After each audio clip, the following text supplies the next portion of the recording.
नमस्कार। मेरे पास सावरिन gold bond maturity हुआ है अभी।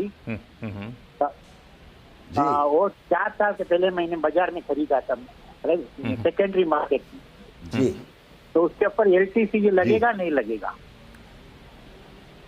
बहुत लोग होंगे जिनका सोवरेन गोल्ड बॉन्ड मैच्योर हो रहा है। आपने पूछा लक्ष्मण जी, बहुत सारे लोगों के माइंड में ये सवाल होता है कि ये आप जैसे जानते हैं कि सेक्शन 47 सब सेक्शन 7C उसमें ये कहा गया है कि certain transactions are not treated as transfer, और अगर ये ट्रांसफर ही गिने नहीं जाते हैं तो उस केस में आपको कैपिटल गेन की कोई लायबिलिटी आ नहीं सकती है।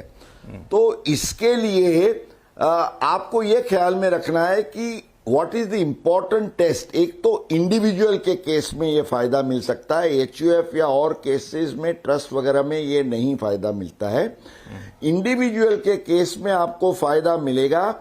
And in case of a redemption, अभी उसमें ये नहीं कहा गया है 47(7)(c) में कि आपने किस तरीके से एक्वायर किए, आप ओरिजिनल अलॉटमेंट के तौर से होल्ड कर रहे हैं या आपने सेकेंडरी मार्केट में लिया है, उससे कोई फर्क नहीं पड़ता है। व्हाट इज इंपॉर्टेंट इज कि आपको अगर रिडेम्पशन के समय जो भी मिलता है तो what ever is the gain is fully exempt.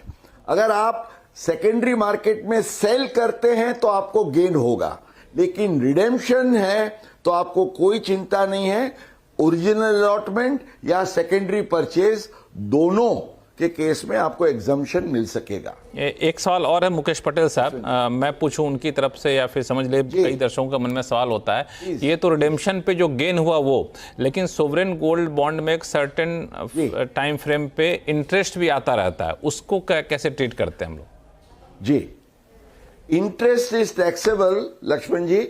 वो एक छोटा सा इंटरेस्ट का एलिमेंट गवर्नमेंट ने इसलिए रखा है कि यू आर टेम्पटेड कि भाई ये केवल अकेला गोल्ड रखते हैं तो it is a dead investment, यहां आपको छोटा सा ये भी फायदा रहेगा।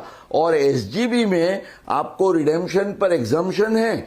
आप आमतौर से सोना या सोने के गहने बेचते हैं तो दैट इज टैक्सेबल। तो इंटरेस्ट तो जरूर टैक्सेबल है, but redemption amount in case of an individual is exempt.